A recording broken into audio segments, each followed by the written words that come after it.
Okey gang, sabar projek Wira Geran aku ni. Hari ni aku nak modify meter Wira Geran ni gang.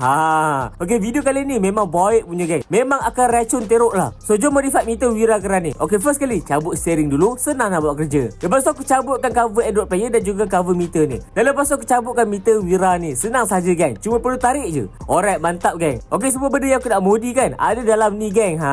Okey, first kali aku cabut dulu cover meter yang jernih ni. Senang saja. Lepas tu cabutkan pula yang cover hitam ni. Semua guna klip je. Mantap. Lepas tu ambil garfu dan cungkil jarum meter tu keluar. Okey, buat ni penuh dengan berhati-hati tau. Jangan kasar-kasar sangat. Barang sensitif tu. Lepas tu aku cabutkan panel meter ni. Dekat sini guna skru je. So settle tu boleh cabut panel meter tu. Mantap. Ini dia gang. Semua panel meter yang lama gang. Dan apa yang aku akan tukar adalah ini dia gang. Panel meter yang lebih hitam gang.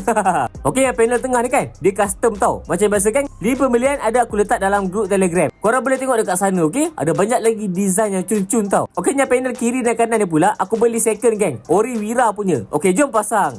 So panel kanan ni ada indikator untuk gearbox auto tau. Wira Geran ni dah convert manual. Jadi aku cover simbol-simbol tu dengan menggunakan stiker hitam. Dan yang belakang ni pun sama juga untuk elak lampu tembus. So lepas tu pindahkan jarum penahan panel ori kepada panel custom ni gang. Mantap. Okey, lepas tu pasang balik dekat meter macam biasa. Macam tu kita buka, macam tu jugalah kita pasang balik gang. Jarum ni pun kena masukkan dengan penuh berhati-hati tau. Pastikan dekat tempat asal dia balik. So settle tu pasang balik cover hitam ni, tekan je. Lepas tu gang, yang ditunggu-tunggu gang, cover jernih untuk Wira ni. Okey, throwback sikit masa Retro Havoc. Aku ada minta autograf idola aku iaitu Larry Chen gang.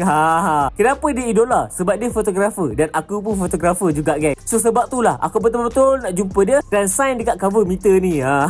Alhamdulillah aku dapat juga sign dia gang. So cover ni kan pasang balik dekat meter tu. Jadi apa? Memang style weh. Okey, ni tak habis lagi ni. Untuk memantapkan lagi meter ni kan, kena tukar lampu meter kepada lampu putih LED gang. Baru cantik gang. So jom pasang balik dekat Wira Geran ni. Okey, ni skip lah. Semua dah tahu dah macam mana nak pasang kan. Jadi ini dia gang hasilnya.